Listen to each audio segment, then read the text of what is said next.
Hey guys, this is your host Nitin Binhani and a very warm welcome to my startup podcast channel Jazair Audio, where we share real stories with real learnings.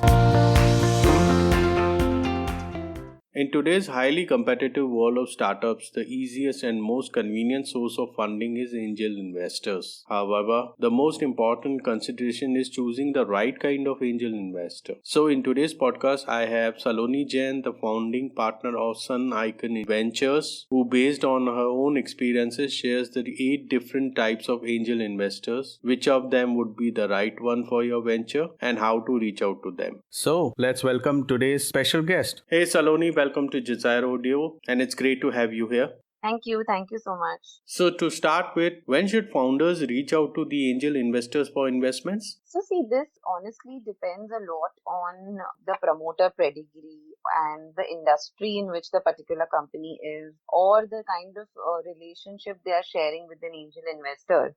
So for example, if a promoter pedigree is very strong and he's done a couple of startups in the past, then he could probably reach out to an angel investor at an idea stage also, and an investor will have faith in him and will want to invest with him. If the industry is such that your idea or the product or the tech you have created is absolutely like very well patented and breakthrough, and you need a chunk of money to kind of launch it, which is something the promoter wouldn't have, then he or she should reach out to an angel investor. But if you are simply a product company which can be copied, and what really is your strength is the way you're going to position it, the way you're going to market it, then you need to have that proof of concept in place before you kind of reach out to an angel investor. And also, if the angel investor is an absolute stranger, then easily it's going to take you 6 months to convince him. Whereas if it is somebody who has come through a known reference or knows you personally and knows your skill set, your commitment level personally, then it makes a difference. So it really depends on case to case, and one needs to analyze his or her position before taking these calls. Now let's talk about the angel investors. What motivates them to invest in a startup? So see, like the way there are different kind of startups, there are different kind of investors also, right? I mean, if I tell you, like, there are some people who are purely because they have excess money and they feel that they want to invest it in all possible investment opportunities in all possible categories, be it buying gold or be it mutual fund or anything. And startup being one of the investment categories, they want to do it over there also. And it's purely from a money-making perspective. There is no other driving factor for these investors. There are a few investors who really like to stay updated on what is happening, what is going to be 10 years down the line, what is going to be the latest trend or latest technology. And they feel that being invested with new age companies will kind of keep them updated indirectly or directly as to what is going to be the future. And just to have that updation, just to live, just to feel alive, they kind of invest in these companies. And there is a third category which is honestly, they feel that they have a lot of industry experience. They themselves would have built and exited startups, and they really have that drive that we want to help the new age companies and make sure they don't make the mistakes which we made. And they are able to do that by becoming an investor, coming on board and actually adding that value.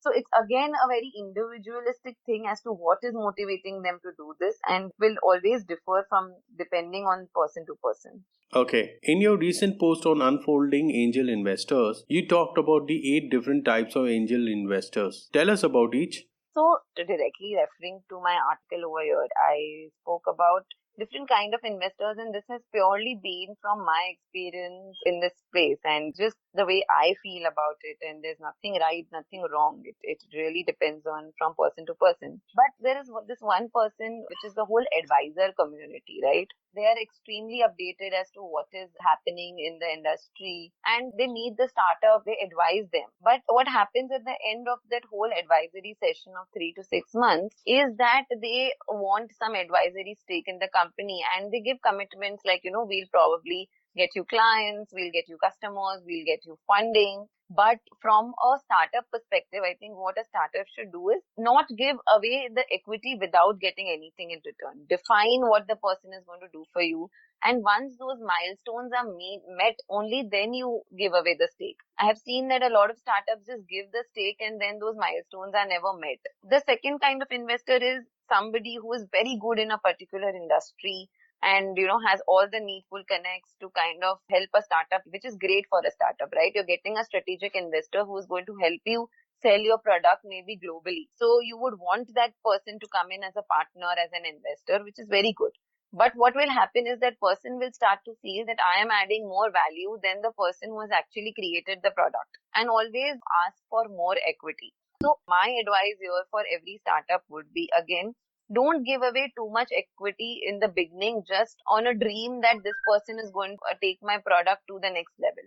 Again, keep it milestone based, give the equity slowly. As the value of the company increases, more and more equity can be given to that particular investor who is adding that kind of value. Then the third category of investors are old age investors, which are maximum in India today, I believe, that they've always been, either investing in gold, stock market, or lending to people at a 16%, 20% rate, right? That is all their expectation is. They want money to come in their bank account every month. And what happens is that they are not able to align with the startup's vision of burning cash flow, building the market. Then with a startup investment, for an investor, nothing is going to come in the bank account for 5 to 10 years. I feel all these kind of deals restricts a startup somewhere. So unless and until you're a matured company, structured deal is not the thing for you. The fourth category of investors are, they will say that, all right, if a company is needing, let's say $1 million in investment, we will give it to you as and when you need it. And there's a whole set of investors in the industry who do that they don't want to give away the capital in first shot.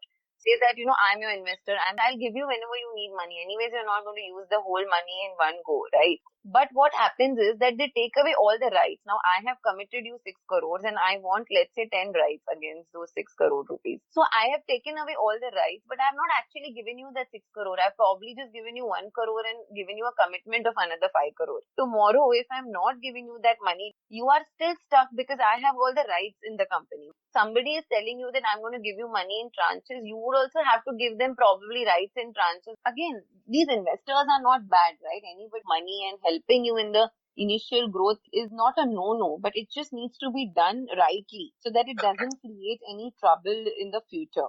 Then the fifth category of investors, basically the guy who would want to invest time also along with money.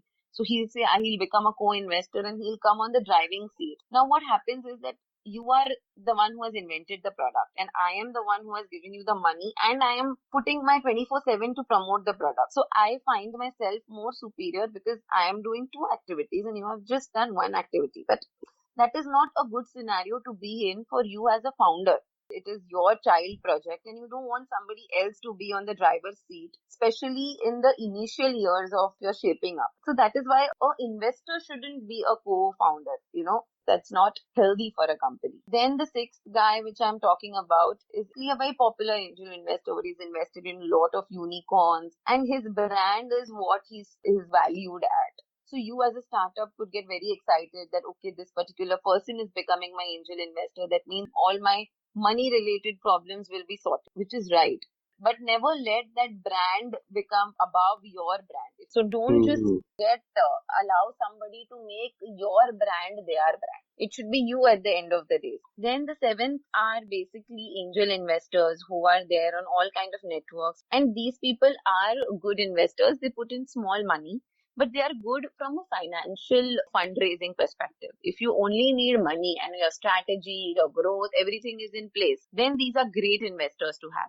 But these platforms or these kind of investors are great if you're doing a bridge round where you want certain money to push your product so that you get a higher valuation in the next round. So I guess these are the 7 type of investors. And then lastly, there's that one right guy, who is going to give you the right amount of money at the right valuation. He's going to actually help you in the product building, mentorship, kind of help you get the next round. So you need to find that guy and find that balance with your company is what I can say. So how does a founder shortlist this 8th or the right angel investor who would be a great fit?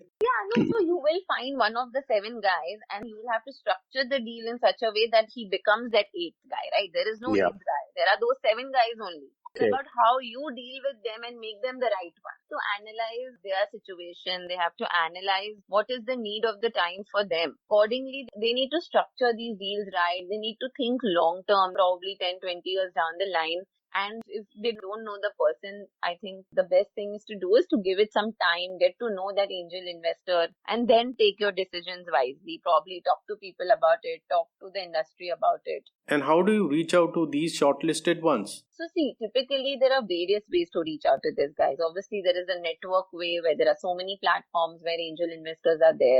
It again depends on what kind of an angel investor you're looking at. If you're looking at the right one, you would already have that set in mind that what all is the missing link in your business other than money, and what all can an investor fill. And accordingly, I think today LinkedIn is a great platform. Anything you want, you'll find people, and how you connect with them and how you convince them is what your strategy lies, right? There are a lot of people who will help you connect with these angel investors. Reach out to them. There's no harm. You alone cannot do everything. So wherever you feel that XYZ particular person can help you, talk about your company, be open about it. Don't be like in a box trying to do everything on your own. That's not going to work. Finally, tell us a bit about yourself and SUNiCON Ventures. So basically, by qualification, I'm a chartered accountant. I have worked for good 5 years in debt syndication, where I've worked with larger corporates and I've helped them raise debt, larger ticket size debt. And eventually my interest kind of shifted to equities, where I started dealing with a couple of companies and helping them raise that larger round. And then I got very interested in the early stage ecosystem. I kind of met 3-4 extremely interesting startups, and I invested money with them as an angel investor. And we are now forming a fund, which is SUNiCON Ventures. So earlier we used to invest from our family office and help these companies, and now we are formalizing it as a fund. Vision is to kind of invest at a pre-series A stage and then add as much value as we can with these companies and grow along. Sun Capital, which is the parent organization, has been into investment banking for over 15 years now. And we have a global presence. We have a London office also. So one major thing we provide is obviously the fundraising connect. So we kind of make sure that the next rounds of funding are happening. Second strong thing we provide that we have our industry connect, which is so strong, right? And somewhere or the other, there are synergies which are meeting. So the idea is to kind of mentor from our experience, get you the fundraise, and do whatever we can to kind of help those companies grow. We also try and get best industry investors to invest along with us so that it becomes a joint journey and a short growth story kind of a thing. So with this, we have reached at the end of this podcast. Saloni, it was a pleasure to have you on Jazair Audio, and thank you for sharing great insights with us. Thank you. Are you a founder of an early stage startup and looking to raise funding? Get your startup investor ready before even you start pitching to your prospective investors. For know-how, please visit www.jazaro.in. That is www.jasaro.in. Lastly, I want to thank all the listeners who took their valuable time to listen to this podcast. Keep rocking, be safe, and don't forget to share.